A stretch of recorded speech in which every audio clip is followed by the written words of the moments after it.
there's so much to talk about in this topic. I wasn't really sure um, what to do today, but I think that because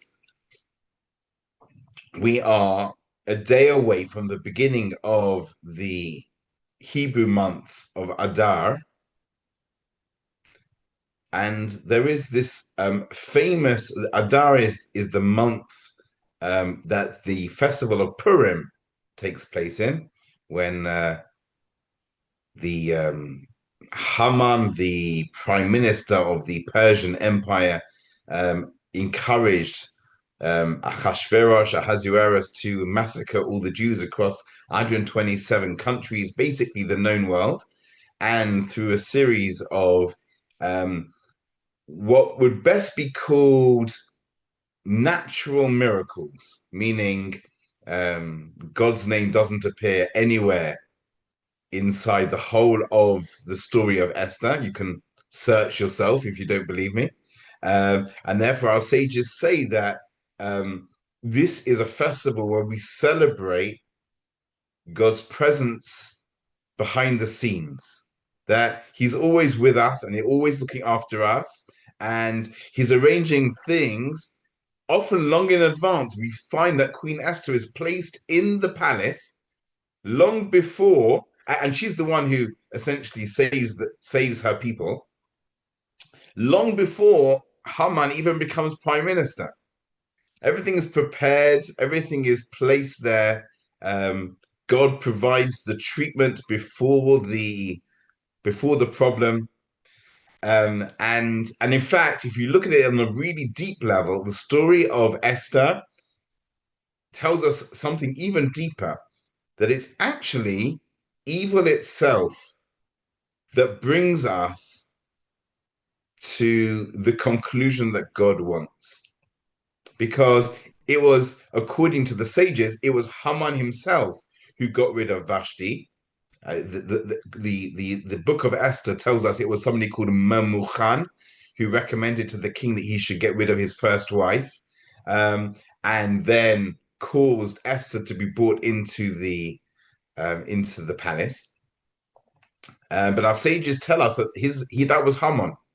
And we see that throughout the story, Haman is the one who's essentially shooting his own foot and bringing us to the salvation that we need. He's the one who builds a gallows to hang Mordecai, and he ends up hanging on it himself. He's the one who's trying to get himself to be to sort of be honored in a certain way. And when the king says, "What should we do to the man who the king wants to honor?" He then goes on a whole list of things. He should go on the king's horse and wear the king's clothes. And then Achashverosh says, "Okay, you do that to Mordecai." So everything that Haman does, sort of, he himself is the one who brings the redemption and the solution to all of the problems. In fact, my children's favorite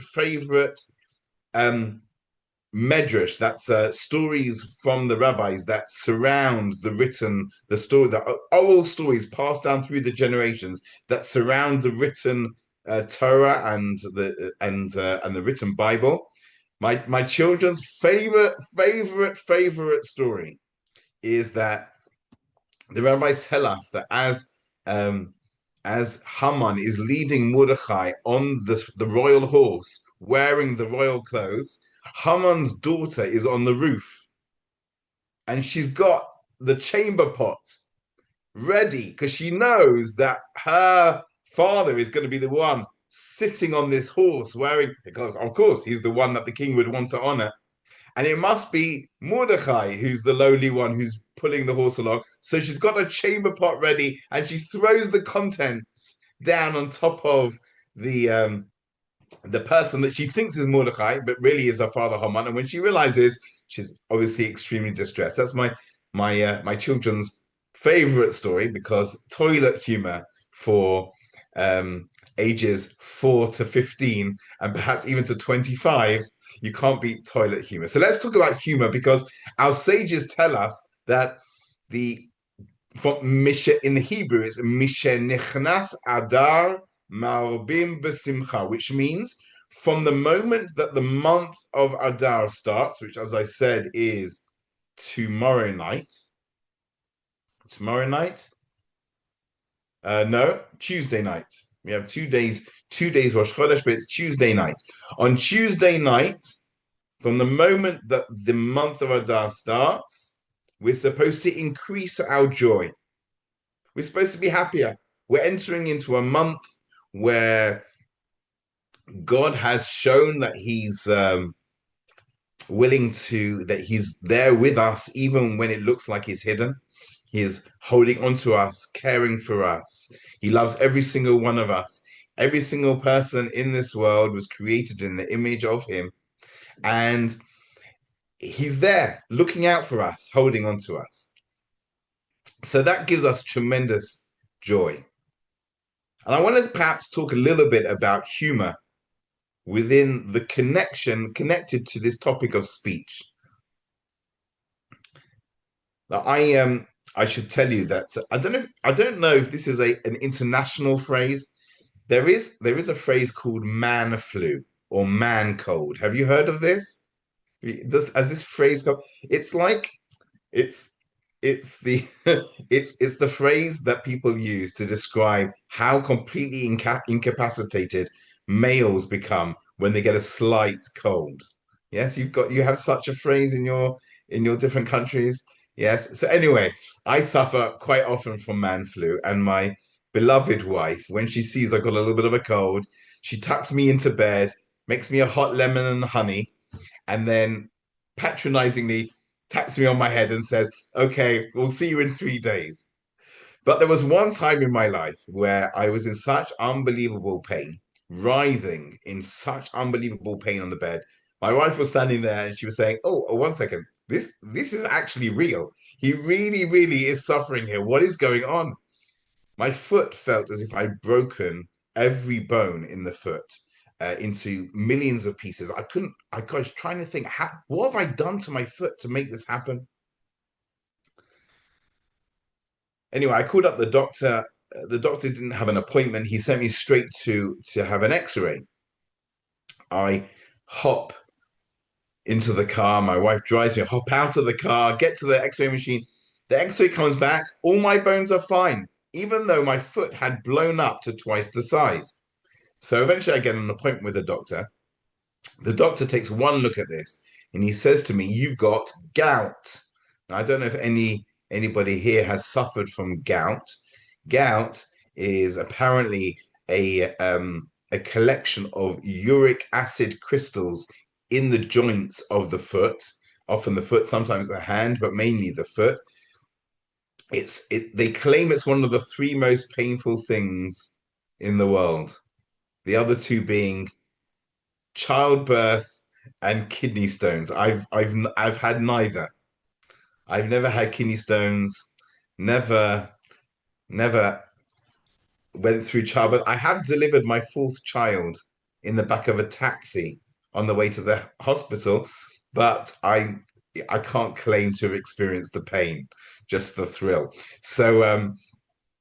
But this was so unbelievably painful, and he gave me the strongest anti-inflammatories and the strongest painkillers that he could give me. I spent a couple of weeks sort of floating, disembodied above myself, and slowly the foot went down. The pain went, but that wasn't the end of the story. Obviously not, because I went back to the doctor and I said to the doctor, "Okay, thank you for solving my symptoms, but I can't go on like this. I can't have that again. Please tell me where this comes from, what the source of it is, and what I need to do to prevent it happening again." So he explained there's certain foods I'm not supposed to eat. He's now given me a pill. I take a pill every day to make sure that this doesn't happen again. Now, why am I'm not telling you this to get your sympathy. I'm telling you this because this is a parable that the Chafetz Chaim, Rabbi Yisrael Meir Kagan, the rabbi who wrote about speech, he uses this parable to explain that in the same way, I mean, this is a true story that happened to me, but he writes it as a parable.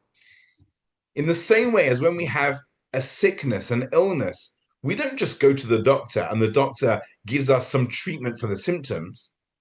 What the doctor, a good doctor, is going to dig down and try and work out, where's this come from? What is it that's making us behave in what is it that's making us have these terrible feelings, these terrible outcomes, the pain, the suffering? And therefore, Rabbi Kagan says, in exactly the same way as we would do that for a physical illness, so too in a spiritual sickness. When we go around speaking badly about people, we've got to understand there is a spiritual sickness. We're suffering from something. And if we spend our whole life just working on the outside, on the mouth, on the symptoms, nothing's going to change. We may win some battles. Sometimes we'll manage to control our mouth, and sometimes not. But we're going to have the same battle throughout our life. It's just going to carry on fighting and fighting. Instead, says the rabbi, it will be much better to dig down to the root. Where's this coming from? What triggers me to speak badly about people? And Rabbi Kagan suggests 7 different triggers. I can list them all here, and perhaps in the future we'll look at some of them. The first one is anger, irritation, annoyance. Somebody winds you up. You want to speak badly about it. The second one is mockery, joking, entertainment. That's what we're going to look at today. The third one is arrogance, pride, haughtiness, but he includes what we would call low self-esteem among that. The fourth is despair, giving up hope. I'll never manage to keep all of this, so why bother? The fifth is it's a free-for-all. Everybody's doing it around me. How do you expect me to deal with the peer pressure of a society where nobody's even thinking about this? That was the fifth one. The sixth one is a complaining nature. If somebody's complaining about things all the time, well, they're going to complain about people too. If they always see the world as half empty rather than half full, they're going to complain, and they're going to complain about people. And the final one is somebody who walks around thinking that what they're doing is actually allowed. They're so unaware. They may even think they're doing something positive, or that it's allowed, or there's no problem with it. So those are the 7 triggers. I would add, this was written about 150 years ago or something like that. I would add boredom. The rabbi did not write boredom because back then nobody was bored unless you were one of the 1% of extremely wealthy people who had other people to do everything for you. Life was too busy to be bored, or life was too busy to kill time. It's a scary expression, that, killing time, yeah? But we don't have much time. It would be a pity to kill some of it, right? But nevertheless, I would add boredom to the list for today, for nowadays, because unfortunately we have machines that do many of the, or perhaps fortunately, I don't know, whichever way you want to see, we have machines that do stuff for us. So we have a lot more time, and people need to fill that time. And sometimes, unfortunately, they fill it by gossiping. But today I want to look, because as I said, we're about to start the month of Adar, a time when we're supposed to increase our joy, increase our happiness. So let's look at the second one on that list, which is mockery, joking. Now, I already told you guys in my very, very first class that my innate, natural state of being is extremely sarcastic and cynical. I would go around speaking badly about people regularly, and part of that was all humor. My humor is caustic and British and sarcastic. You think of the most sarcastic British comedians, they're my favorite. I'm trying to move it away from it slowly, but naturally, if you were to ask me, they're naturally my favorite. So the problem is that when you're used to joking around and making people a brunt of a joke, so obviously you're going to end up speaking badly about them. And this is one of the triggers. You're looking for laughter, you're looking for humor, you're looking for entertainment, and you fill it by trampling on other people. The question is there place for humor in our life? I don't know practically how many Jews you guys know. I don't know what communities you live in. I don't know whether you come across Jews in your day-to-day life apart from on the screen. I don't know. But most Jews that I know are extremely have a tremendous sense of humor. And our humor, the humor is actually very, very interesting. It's humor within the suffering. I I'll try and explain what I mean by that. Okay, please, please. Um, the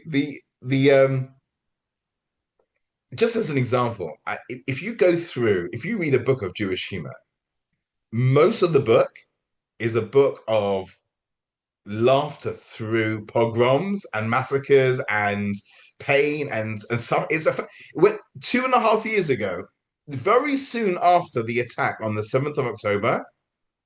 There were these memes being passed around the Jewish community to try and find some humor. And if you were to ask me, what is it that's kept the Jewish people going through 2,000 years of exile, being kicked out of one place and then another, and pogroms and anti-Semitism and all of these sorts of things, apart from the Torah, I would say it's our humor. Just to give you an example, okay? You may not. Could you, The Real Schlemiel. I have not heard of that movie. I'm going to have to check it out. The Real Schlemiel. Okay, we'll check it out. The Just to give you an example, this may not be your humor at all, but I'll just share you one of my favorite jokes. Okay, um,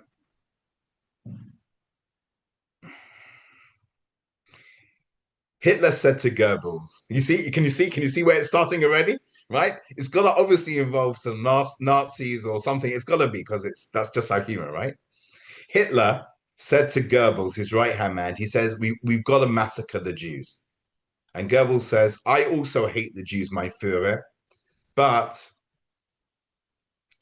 the problem is that they're very, very clever, these Jews. And if we kill all of them, Germany is going to be, we're going to lose all of this sort of brain power. So Hitler goes into one of his rants and he says, what are you talking about? How can you possibly say that the Jews are clever? The Aryan race, we're the cleverest. These Jews, they're not clever at all. So Goebbels says to Hitler, look, mein Führer, let me show you. I'll demonstrate to you. So he takes Hitler down the main high street of Berlin. They go into a German-owned shop, and they go up to the counter. And Goebbels says to the shopkeeper, he says, I'd like to buy a left-handed teacup. So the shopkeeper looks at him and says, I don't have any of those. I don't even know what it is. They shrug. They go to the next shop. I'd like to buy a left-handed teacup. Guy, I haven't got anything like that. Don't know what it is. A few more shops. Eventually, they get to a Jewish-owned shop. They go into the shop. Goebbels goes up to the counter and says to the man, the Jewish man there, I'd like to buy a left-handed teacup. The Jew says, yeah, sure. He turns around, takes a cup, a normal cup, with a handle, puts it on the counter and says, there you go. That will be 30 Deutschmarks. But when he does it, he turns it round so that the handle is pointing on the left-hand side. So Hitler is in a rage. He's storming, steam's coming out of his ear. He runs out of the shop. And Goebbels runs after him. He says, my Führer, do you see how clever they are? And Hitler says, no, that's not fair. The Jew just happened to have a left-handed teacup.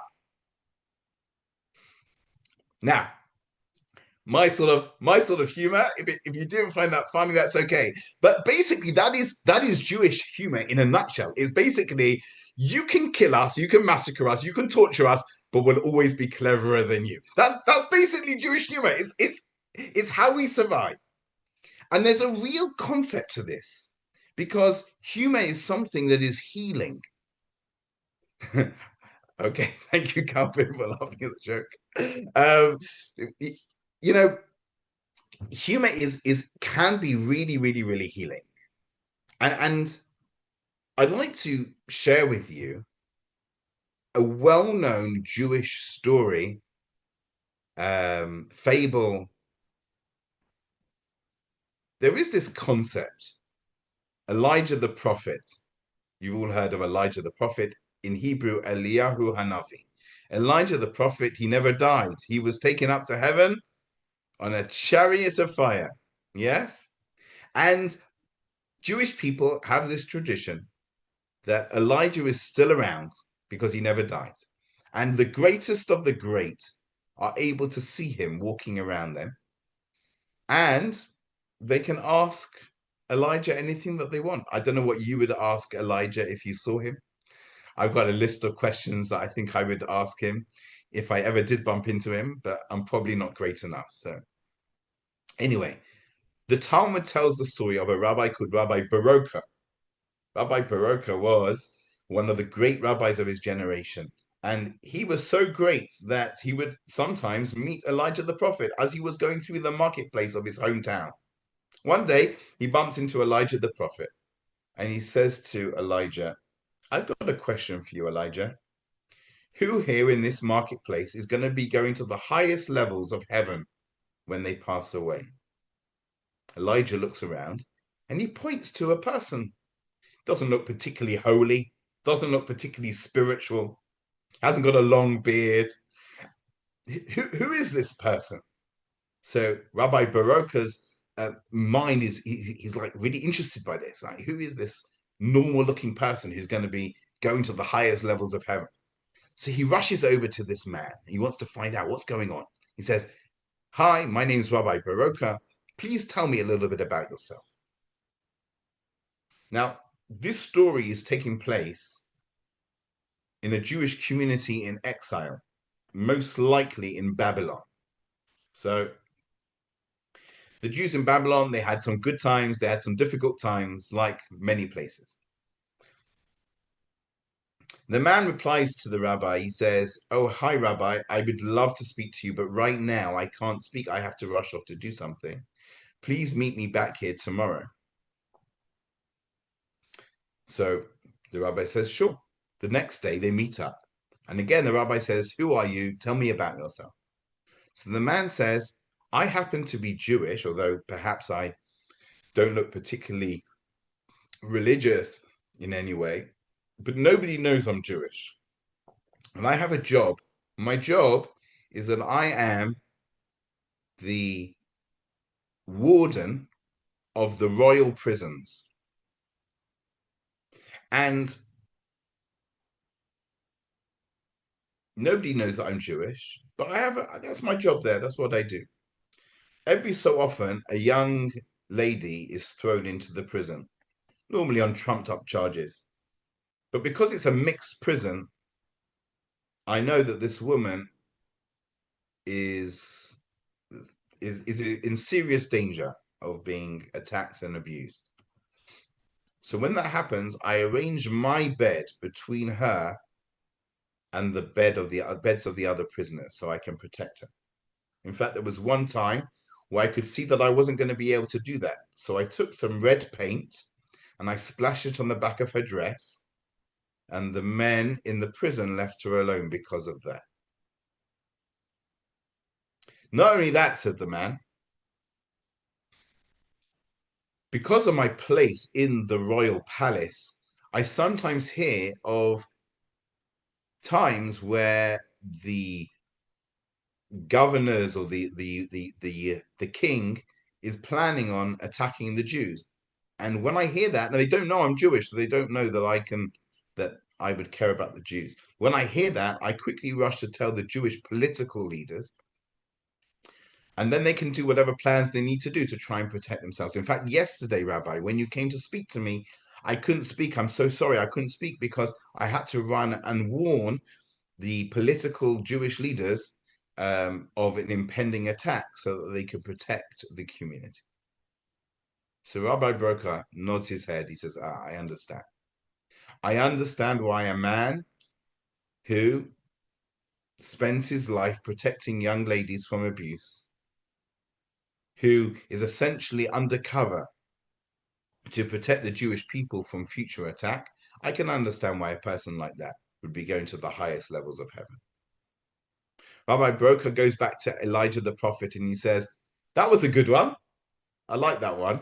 Is there anybody else? Anybody else here in this marketplace who's going to be going to the highest levels of heaven? Elijah the prophet again looks around and he sees two comedians, two jesters, two jokers. And he says, those two people, you see those two people over there? They're going to be going to the highest level of heaven after they die. So Rabbi Broker is really confused by this. Okay, fair enough, choosing somebody who doesn't look particularly religious, right? But two people who are joking around, they're not serious. They don't look, how can non-serious people who are jokers, how could they possibly be going to heaven? Surely it's only the serious people who care about God and Torah and all of these sorts of things. They're the ones who should be going to the highest. What? Some people like this who are jokers? Nevertheless, he goes over to these two people and he says to them, tell me about yourself. And they say, we are comedians. And whenever we see somebody who is depressed, we go over and we cheer them up with our humor. Whenever we see family members who are having arguments between them, we diffuse the argument. We diffuse the argument with our humor. Rabbi Broker says, okay, I get it. I understand why you're going to be going to the highest levels of heaven. Now, often when this story is told, people leave out the first part. And I think that's very, very wrong. Because what the Talmud is telling us is something so unbelievably crucial. The Talmud is telling us that somebody who saves somebody else from abuse or attack, and somebody who raises people up when they are dark, in the darkness, in depression, with their humor, those people are on the same level. This piece of Talmud was written about 1,700 years ago, long before modern medicine tells us that laughter is the best medicine, or that when you laugh, inside your brain, chemicals are actually released that make you happy. 1,700 years ago, our sages are telling us exactly the same thing. If you can use your humor to cheer people up, then you're on the highest level. That's like a ticket to heaven. Ticket to heaven.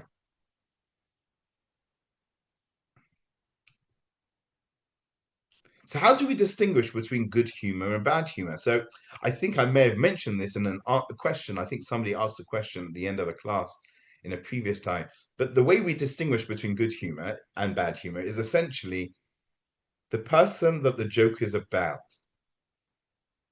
Would they be laughing with us? Are we laughing with them? Or are we laughing at them? When you've got somebody who's a brunt of a joke, that's a big, big, big problem. It's a big issue.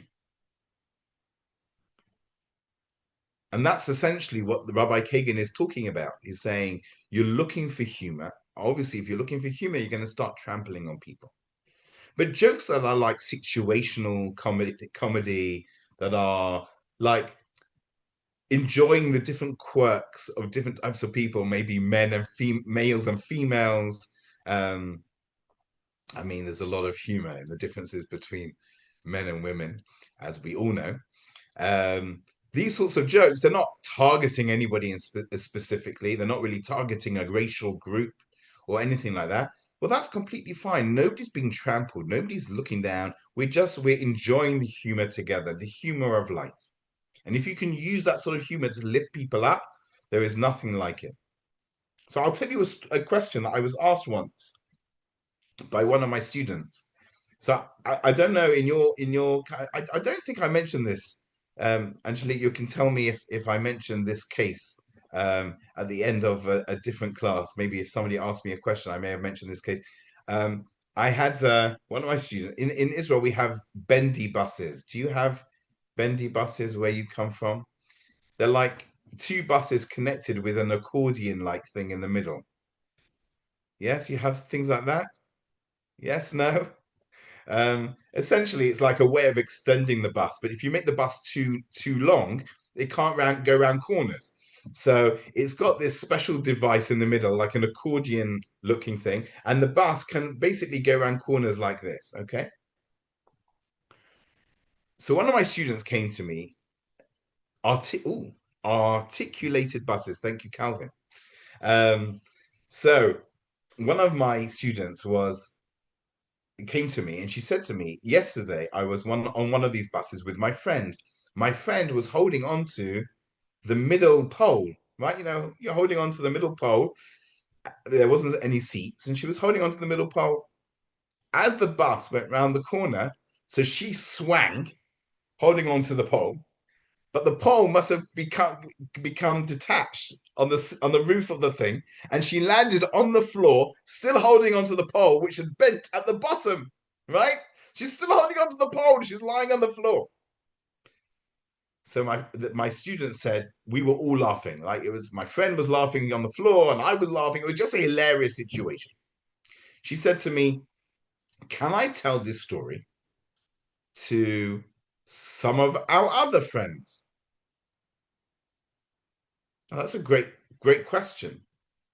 And the answer is it really depends. So I started digging. I wanted to find out a little bit more. And as I was digging, I found out that this friend of hers who landed on the floor, still holding onto the pole, was heavily overweight. And now everything changes because now you can see where this is going. You can see what's going to happen. She's going to say this story, and somebody's going to say, "Oh, well, what do you expect? What do you expect with somebody like that?" You know, somebody's going to take that. Unfortunately, obviously they shouldn't, but somebody is going to take that. And instead of it just being a funny situation, it's now going to be targeted at mocking this person.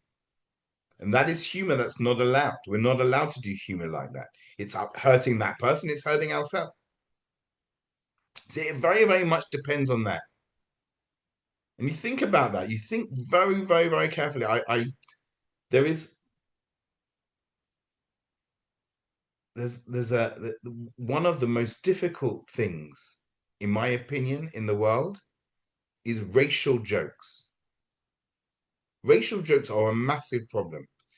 Every single country has their people that they laugh at. I think in America it's the Poles, is that right? It's the Polish. In England it's the Irish. I'm sure in different countries it's whatever it happens to be, right? And racial jokes about different colors, different colored skin. There is absolutely no room for this. It is it's just, I mean, again, it shouldn't be funny. It really shouldn't be funny. And we have to try and find our humor that goes beyond that, where we're united rather than splintering into different groups. So I encourage you to try and find such humor because we definitely shouldn't be walking around without humor. But yes, we have to try and find humor that doesn't attack different groups. Just to move on before I take any questions, I've got a little bit more time. I want to talk about something which people call pranking. Now, I also, as I said, I love a good prank. Nowadays, some of the pranks have reached levels of unbelievable danger. I do not understand why people do not have heart attacks with some of the pranks that are pulled on them. You can go on YouTube, you can see people being attacked by fake massive spiders in tunnels when they're walking through all sorts of horrendous stuff. I do not understand why people how people haven't died from these sorts of things. Maybe they have, maybe I don't know, maybe they have. What sort of pranks are allowed? A prank is a big problem. There is a separate Jewish law apart from Lashon Hara, and that is ona'at devarim, or some people pronounce it ona'as with a sa at the end, devarim. That means being cruel with your words. So whereas Lashon Hara is speaking badly about somebody to somebody else, ona'at devarim is going up to somebody and being nasty to them directly. And many pranks sort of come under that sort of heading. Now, as we're talking about the new month of Adar, unfortunately, there's a lot of because kids don't necessarily have the don't remember what the word is, the ability to distinguish between different types of humor. Let's call it that way. So when it comes to the Rosh Chodesh Adar, meaning the new month of Adar, which is, as I said, is going to be Tuesday night, the kids love doing pranks on their teachers. One of my kids came home one year, laughing his head off. I said, "What's so funny?" He said, "Oh, it was the best thing in school today. One of his friends took his ink pen and splattered the teacher's white shirt with his ink pen. And the teacher lost it. He went absolutely mad, screaming, 'How can you do this to me?' And then he stormed out of the room, went to the headmaster, came back some minutes later with the headmaster, and the headmaster is like, explaining to the kids that even though it's now the month of Adar, it doesn't mean you can do things like this. And all the kids are sitting there laughing their head off. And he says, 'Why are you laughing? Why is this so funny?' And they all point at the teacher's shirt, which is perfectly, pristinely white because it was disappearing ink.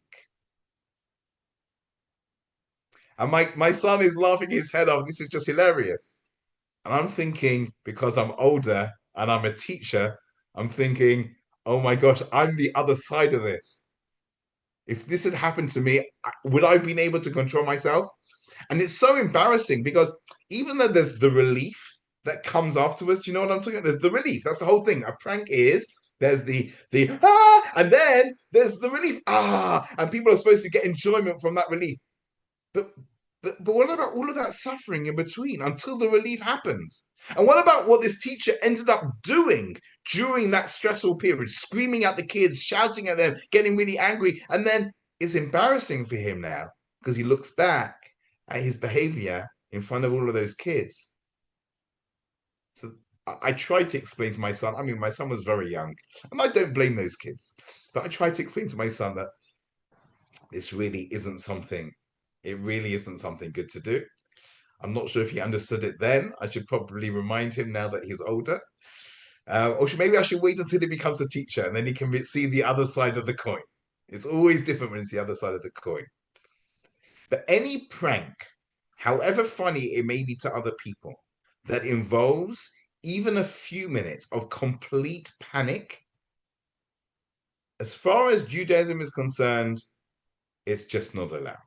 So in England, growing up, we had Watch Out Beadles About. Beadles About. Anybody here from England? I don't know. They presumably have similar things in other countries. And they do all sorts of pranks. I remember one where this woman parks her car to her family have set her up.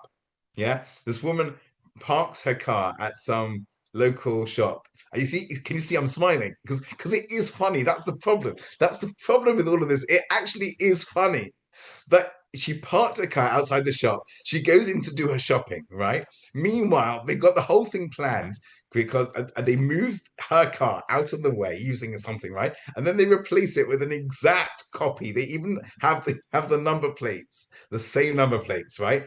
And as she's walking out of the shop, yeah, there's a crane above with one of these massive balls like that you use, and something happens and it lets go and it lets smash on the car, and she in front of her eyes she sees what she thinks is her car smash into smithereens, and you can see the panic on her face, and and the anger, and she's running over to the person who's controlling the crane. Yes, I used to love Absolutely Fabulous with Hyacinth Bouquet, as she keeps reminding people. Yes, yeah. So this sort of thing, that panic, and then you can see the relief, and then she sort of laughs in this sort of, it's like a relief sort of laugh. She's not. It's a big problem. So my students come and give me examples. They say, what about this one? Or what about this one? I think that the pranks that work well are the ones where the humor is for the person who's watching it, but not the person who's experiencing it. So in Canada, they've got this French Canada, they've got this organization called Just for Gags. Is that what it's called? Many of their pranks basically are going on. Nobody's being harmed. Nobody's going through. It's just that somebody is watching this and they can't believe what's happening in front of their eyes. But it's not happening to them. It's not like their life is falling apart. My kids played for me on one of the radio stations here a truly hilarious clip of